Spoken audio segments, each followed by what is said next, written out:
Nou, welkom allemaal bij onze eerste miniles. We gaan met z'n vieren lesgeven. Ik ben zelf over Peter, Sebastian en ik. Ik ben er ook weer klassiek, maar ik ben er bij gelukkig. Ik zag al een paar van jullie kijken naar wat is dit nou weer voor prachtig, de eerste sheet van de presentatie. Het is niet voor niks dat die niet helemaal perfect is. We gaan namelijk een presentatie geven over presenteren. Dus we geven net zoals de hogeschoolleraar gaan we lesgeven over lesgeven. En in het specifiek geval over dus een presentatie geven over het presenteren. De positieve kenmerken van een PowerPoint presentatie, dus de do's en de don'ts. Die komen vanzelf voorbij. En aan het eind worden jullie allemaal even betrokken bij de les. Je kunt jullie telefoon of laptop gebruiken. En dan sluiten we het nog af.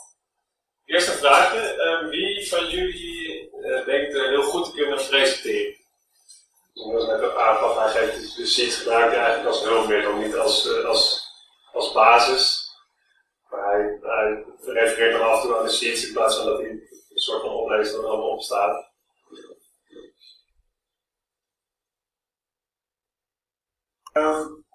Wat valt jullie nog meer op aan deze PowerPoint-presentatie, bijvoorbeeld Michael? Wat is hier dan op?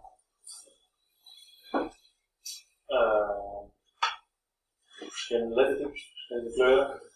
Ja, dus soms kan je kiezen inderdaad voor wat contrast. Daar komen we straks ook nog wel verder over te spreken. Maar inderdaad, je ziet hier ook dat er bijvoorbeeld verschillende, het is wel allemaal dezelfde lettertype, maar wel verschillende kleuren. Daar kun je ook heel rustig over nadenken.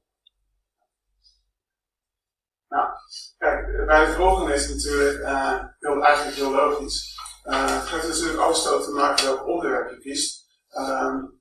Ja, ik kan me zo voorstellen dat je ook wel eens een keer een heel gek lettertype zou kunnen gebruiken voor een presentatie. Dus Julian, heb jij enig idee wanneer zou je een gek lettertype wel goed kunnen gebruiken in een presentatie? Als je les geeft over hoe je een effectieve klant bent.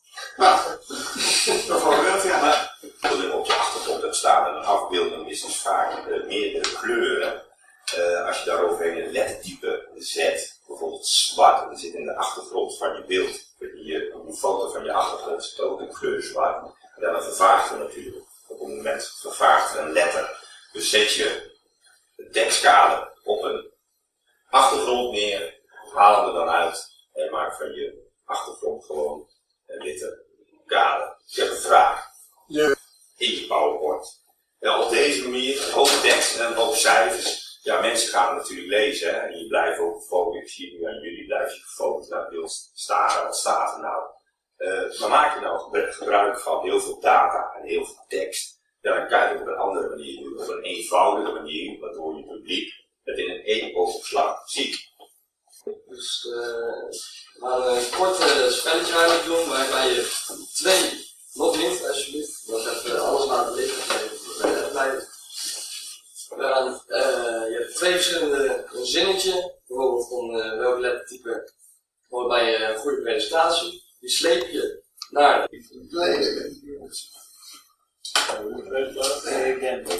Dat is gewoon niet even nee, ik kan net zo vaak doen dat